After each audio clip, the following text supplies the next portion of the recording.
নমস্কাৰ টেট পৰীক্ষাৰ কাৰণে বেছি দিন সময় নাই আমাৰ হাতত 29 ডিসেম্বৰ টেট পৰীক্ষা গতিকে আপোনালোকৰ কাৰণে মডেল কোৱেশ্চন পেপাৰ এখন লৈ আহিছোঁ যাতে সহায় হয় আপোনালোকে ভিডিঅ'টো শেষলৈকে চাব আৰু প্ৰতিটো কোৱেশ্চনৰ আপোনালোকে এনসাৰ দিবলৈ ট্ৰাই কৰিব ঠিক আছে সো জিএস পাৰ্টৰ আমি কেইটামান কোৱেশ্চন লৈ আহিছোঁ আমি ডিসকাস কৰিম গতিকে আপোনালোকে প্ৰতিটো কোৱেশ্চন অকণমান মন দি চাব আৰু ট্ৰাই কৰিব যাতে এনসাৰবোৰ দিব পাৰে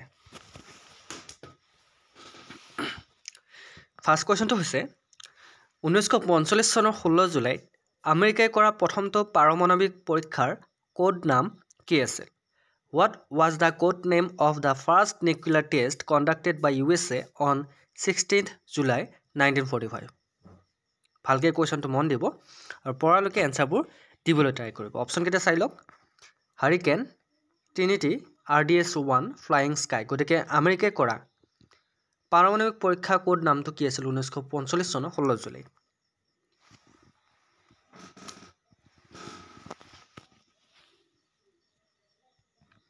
কাৰেক্ট আনসাৰটো হৈছে ট্ৰিনিটি গতিকে 1945 16 জুলাই যে আমেৰিকাই প্ৰথমটো পাৰমাণৱিক পৰীক্ষা কৰিছিল সেই পৰীক্ষাটোৰ নাম আছিল ট্ৰিনিটি ঠিক আছে নেক্সট কোৱেশ্চনটোলৈ আহিছো The first nuclear test conducted in India under the code name of Smiling Buddha in which year? গতিকে কোন বছৰত স্মাইলিং বুদ্ধাৰ কোড নামৰ অধীনত ভাৰতত কৰা প্ৰথম পাৰমাণৱিক পৰীক্ষা কৰা হৈছিল কোন চনত কৰা হৈছিল এটা কথা মন কৰিব ভাৰতে পাৰমাণৱিক পৰীক্ষা কৰা প্ৰথমটো পৰীক্ষা যাৰ নাম হৈছে স্মাইলিং বুদ্ধা হা সেইটো পৰীক্ষাৰ কোড নেম গতিকে কিমান বছৰত কৰা হৈছিল কোনটো চনত 1973 1974 1988 1996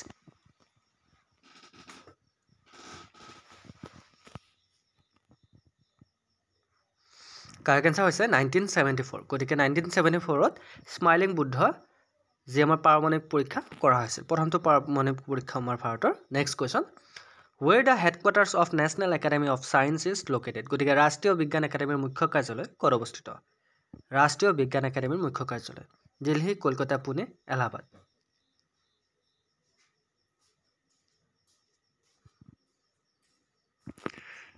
Where the headquarters of National Academy of Science is located? So correct answer হৈছে Allahabad okay option D is the right answer next question What is the name of the first Indian missile প্ৰথম ভাৰতীয় মিছাইলৰ নাম কি কোনোবাই জানেনে TET পৰীক্ষাৰ কাৰণে বহুত ইম্পৰ্টেন্ট লগতে বিভিন্ন ধৰণৰ কম্পিটিটিভ এক্সামৰ কাৰণে এটো আপোনালোকৰ কোৱেশ্চন বহুত ইম্পৰ্টেন্ট সো প্ৰথম ভাৰতীয় মিছাইলটো কোনটো আছিল অগ্নি সাগৰিকা পৃথিৱী Dhanush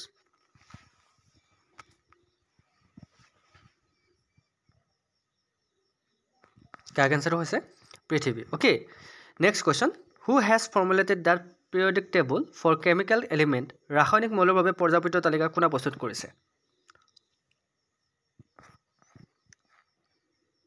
Dimitri Mendeleev, Georges Cuvier, Pierre Curie, Alfred Wegener. So correct answer হৈছে Dimitri Mendeleev ৰাসায়নিক মৌলৰ বাবে পৰ্যায়বৃত্ত তালিকা প্ৰস্তুত কৰিছিল next question who is known as the inventor of hydrogen bomb গতিকে হাইড্ৰোজেন বোমাৰ উদ্ভাৱক বুলি কাক কোৱা হয় কোনে হাইড্ৰোজেন বম উদ্ভাৱন কৰিছিল Enrico Fermi George Gamow Edward Teller Hans Bethe correct answer হৈছে হাইড্ৰোজেন বোমাৰ উদ্ভাৱন কৰিছিল এডৱাৰ্ড টেইলৰে গতিকে মনত ৰাখিব এডৱাৰ্ড টেইলৰে কি কৰিছিল হাইড্ৰোজেন বোমাৰ উদ্ভাৱন কৰিছিল next question who invented telescope কোনে আৱিষ্কাৰ কৰিছিল Galileo Galilei Hans Lippershey Copernicus none of these above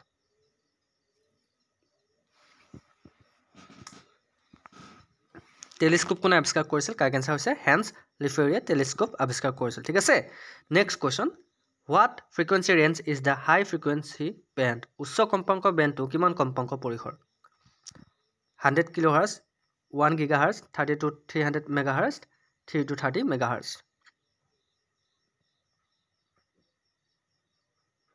So correct answer হৈছে 3 to 30 megahertz গতিকে what frequency range is the high frequency band 3 to 30 megahertz next question which Indian institution developed an intensive care unit চমুকৈ ICU great ventilator under the name of project prana গতিকে আপোনালোকে কেতিয়াবা ফুল ফৰ্মটো খুদিব পাৰে ICU ফুল ফৰ্মটো বহুতে নাজানে গতিকে intensive care unit ICU ফুল form হেতু মনত ৰাখিব কোনখন ভাৰতীয় প্ৰতিষ্ঠানে প্ৰজেক্ট প্ৰাণা নামেৰে ইনসেন্টিভ কেয়াৰ ইউনিট চমুকৈ ICU গ্ৰেট ভেন্টিলেটৰ নিৰ্মাণ কৰিছে ICU কোনে নিৰ্মাণ কৰিছে Indian institute of science IISc, AIIMS, IIT Delhi, IIT Patna. গতিকে ICU কোনে নিৰ্মাণ কৰিছিল? একদম শুদ্ধ উত্তৰটো হৈছে ইণ্ডিয়ান ইনষ্টিটিউট অফ ছায়েন্স, চমুকৈ IISCয়ে নিৰ্মাণ কৰিছিল। Next question, India's first super computer Param 8000 was launch in ইয়াৰ। ভাৰতৰ প্ৰথমটো ছুপাৰ কম্পিউটাৰ পৰম 8000 কোন বছৰত মুকলি কৰা হৈছিল? পৰীক্ষাত আহিব পাৰে কেতিয়াবা ভাৰতৰ প্ৰথমটো ছুপাৰ কম্পিউটাৰটোৰ নাম কি? তেতিয়া আপোনালোকে নামটো লিখিব লাগিব পৰম 8000। এতিয়া পৰম 8000 কোন বছৰত মুকলি কৰা হৈছিল? 1990, 1991, 1989, 1992।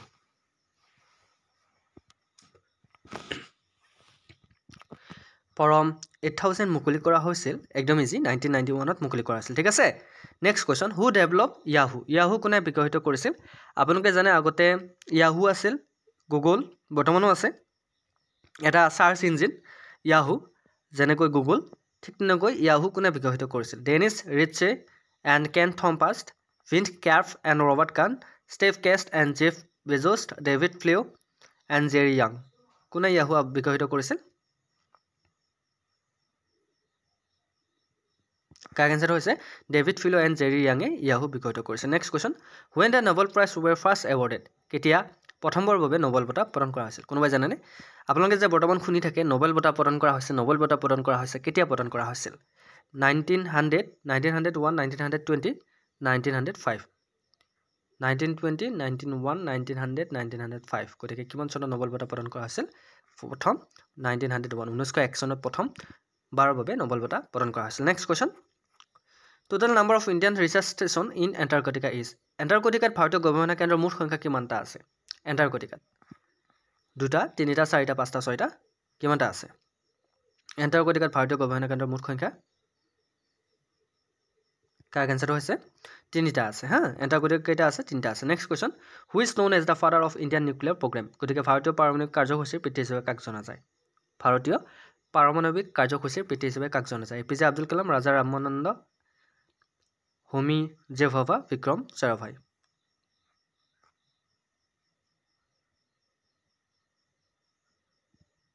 কাৰেক্ট এনচাৰ হৈছে হোমি জে ভাভাক জনা যায়। Next question, who has develop the polio' vaccine? পলিঅ'ৰ ভেকচিন কোনে প্ৰস্তুত কৰিছিল? পলিঅ' হ'লে যে ভেকচিন দিয়ে, বৰ্তমান পলিঅ'ৰ ড্ৰপছো আহি পৰিছে। পলিঅ'ৰ ভেকচিন কোনে প্ৰস্তুত কৰিছিল? Jonas Salk, Alexander Fleming, Edward Jenner, Howard ফ্ল'ৰে।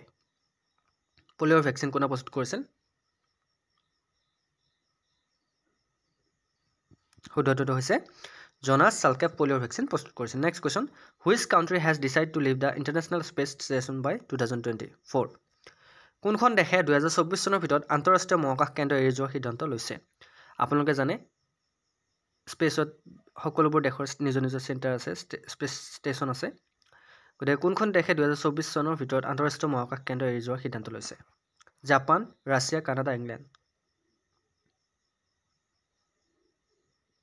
শুদ্ধটো হৈছে ৰাছিয়াই 2024 চনত ভিতৰত আন্তঃৰাষ্ট্ৰীয় মহাকাশ কেন্দ্ৰ এৰি যোৱাৰ সিদ্ধান্ত লৈছে। কোনখন দেশে? ৰাছিয়াই। মনত ৰাখিব। Next question, which scientist proposed the theory of evolution? কোনজন বিজ্ঞানীয়ে বিৱৰ্তন তত্ত্ব প্ৰস্তাৱ কৰিছিল?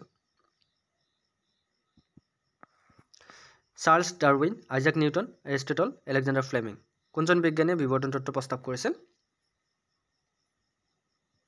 কাৰেক্ট এনচাৰটো হৈছে চাৰ্লছ ডাৰউইনে বিৱৰ্তন তত্ত্ব প্ৰস্তাৱ কৰিছিল। Next question, which organisation develop Indian robot name Vyommitra? গতিকে কোনটো সংস্থাই ব্যমিত্ৰা নামেৰে ভাৰতীয় ৰবট নিৰ্মাণ কৰিছে? ভাৰতীয় ৰবট আপোনালোকে জানে বৰ্তমান AI যুগ, আৰ্টিফিচিয়েল ইণ্টেলিজেঞ্চ, আৰু বিভিন্ন ধৰণৰ ঠাইত সকলোৱে নিজৰ নিজৰ ৰবট নিৰ্মাণ কৰিবলৈ আৰম্ভ কৰিছে বিভিন্ন কেইখন দেশত। গতিকে ভাৰতৰো ৰবট নিৰ্মাণ কাৰ্য আৰম্ভ হৈছে। গতিকে ভাৰতে ব্যমিত্ৰা নামেৰে ৰবট নিৰ্মাণ কৰিছিল। গতিকে কোনটো সংস্থাই নিৰ্মাণ কৰিছিল? CDAC Pune, ISRO, TIFR, DRDO। Correct এনচাৰটো হৈছে ইছৰোই ব্যমিত্ৰা নামেৰে ভাৰতীয় ৰবট নিৰ্মাণ কৰিছিল। Next question, what is the name of the world's first robot চিঅ? বিশ্বৰ প্ৰথমজন ৰবট চিঅ'ৰ নাম কি? কোনোবাই ক'ব পাৰিবনে?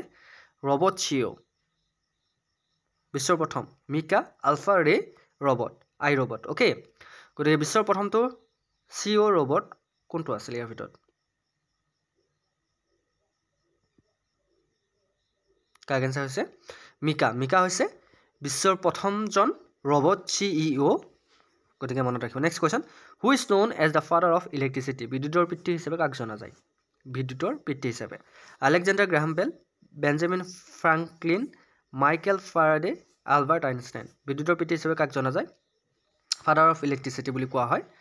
চ' কাৰেক্ট এনচাৰটো হৈছে মাইকেল ফেৰাডেক ফাদাৰ অফ ইলেক্ট্ৰিচিটি বুলি কোৱা হয়। Next question, India's first human space mission Gaganyaan will be launch in which year? ভাৰতৰ প্ৰথম মানৱ মহাকাশ অভিযান গগনযান কোন বছৰত উৎক্ষেপণ কৰা হৈছিল? গগনযান কোন উৎক্ষেপণ কৰা হ'ব? অ'কে, 2023, 2024, 2025, 2026। গগনযান কোন বছৰত উৎক্ষেপণ কৰা হ'ব? ভাৰতৰ প্ৰথম মানৱ মহাকাশ অভিযান গগনযান, আপোনালোকে নাম শুনিছে। চ' কেতিয়া উৎক্ষেপণ কৰা হ'ব? কাৰেক্ট এনচাৰটো হৈছে 2024, 2024 চনত উৎক্ষেপণ কৰা হৈছিল। Next question, which country launch the second satellite Noor 2 into space in March 2022? 2022 চনৰ মাৰ্চ মাহত কোনখন দেশে দ্বিতীয়টো উপগ্ৰহ নুৰ 2 মহাকাশলৈ প্ৰেৰণ কৰিছিল? কাৰেক্ট এনচাৰটো কি হ'ব? ইজৰাইল, UAE, ছৌদি আৰবে, ইৰাণ। কাৰেক্ট এনচাৰটো হৈছে ইৰাণে। অ'কে, নেক্সট কুৱেশ্যন মনত ৰাখিব। চ' নেক্সট কুৱেশ্যন নাই বাৰু, এইকেইটাই আছিল আজিৰ টেটৰ কেইটামান মডেল কুৱেশ্যন। আশা কৰোঁ আপোনালোকে চাই ভাল পালে কুৱেশ্যনকেইটা। চ' আমি বিভিন্ন ধৰণৰ পাৰ্টত আমি এইকেইদিনৰ ভিতৰত আমি কুৱেশ্যনবোৰ আনিবলৈ ট্ৰাই কৰিম, যিহেতু 29 তাৰিখে পৰীক্ষা। চ' আপোনালোকে যদি ভিডিঅ'টো ভাল পাইছে, লাইক কমেণ্ট শ্বেয়াৰ লগতে আমাৰ বিচাৰি বুলি চেনেলটো ছাবস্ক্ৰাইব কৰি দিবলৈ নাপাহৰিব, আৰু আপোনালোকে জনাব কোনটো টপিকৰ ওপৰত আপোনালোকে ভিডিঅ' বিচাৰে। চ' সকলোকে ধন্যবাদ জ্ঞাপন কৰি আজিৰ ক্লাছটো আমি ইমানতে সমাপ্ত কৰিছোঁ। উন্নতি ক্লাছত আকৌ লগ পোৱাৰ প্ৰতিশ্ৰুতি। জয় হিন্দ, জয় অসম।